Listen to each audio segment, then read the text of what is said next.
quelqu'un qui renie le Coran. Par exemple, l'Ahmadiyya. L'Ahmadiyya, ils ont une mosquée ici, tiens, à Saint-Prix. L'Ahmadiyya, c'est une secte. Les ulama, ils sont tous d'accord pour dire que c'est des kuffars. Tu peux pas prier derrière ces gens-là. Ils font salat, ils font le hajj. Ils disent qu'il y a un prophète qui est venu après le prophète sallallahu alayhi wa sallam, Mirza Ahmed. Ils disent qu'Allah il parle en anglais. Et ils disent d'autres bêtises. Donc cela, par exemple, si tu sais pas, laisse aller cacher. Ta prière elle est sahiha, comme il a dit l'imam Ibn Hazm.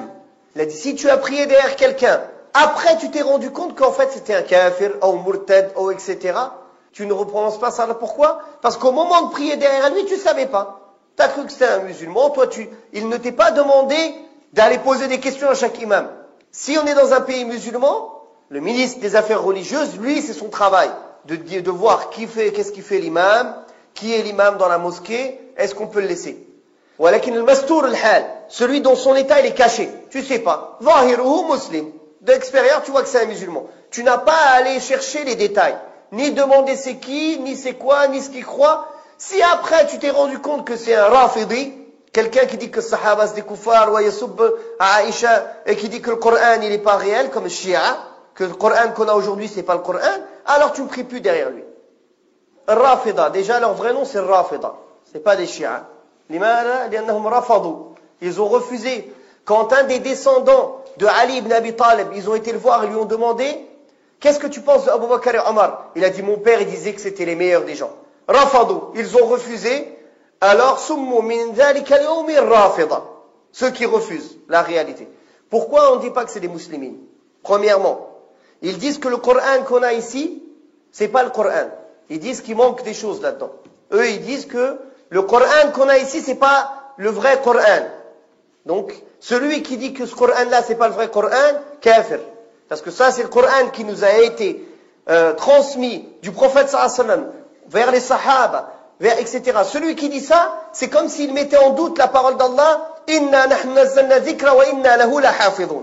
Premièrement. Deuxièmement, ils disent que les sahaba, c'est tous des kuffars, sauf 7 parmi eux.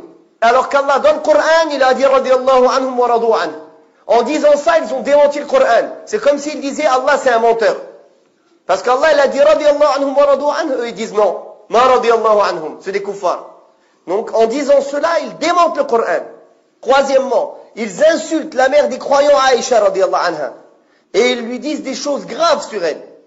Quand on insulte ta femme et on insulte tes compagnons, ça veut dire qu'on t'insulte qui? On t'insulte toi ou non? En insultant la femme du prophète sallallahu alayhi wa sallam et ses compagnons, en fait, ils insultent le prophète sallallahu alayhi wa sallam. Est-ce qu'Allah il a choisi des femmes égarées pour le prophète sallallahu alayhi wa sallam? Est-ce qu'Allah il a choisi des compagnons égarés pour le prophète sallallahu alayhi wa sallam? Abadan.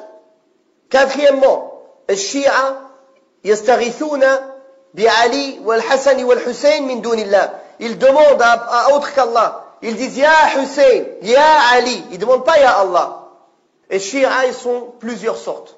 Il y a des sectes et des sous-sectes entre les gens du commun qui ne savent pas. Là, nous kaffiruhum ayniyan. On ne dit pas c'est un kafir bil-ayn, lui. Parce que huwa jahil, peut-être que si la vérité lui vient, il acceptera. Les ulama, ils disent ça. Nos savants aujourd'hui disent que ammat al-shi'a la tukaffiruhu ayniyan. Tu dis pas, toi, tu es un kafir à une personne précise.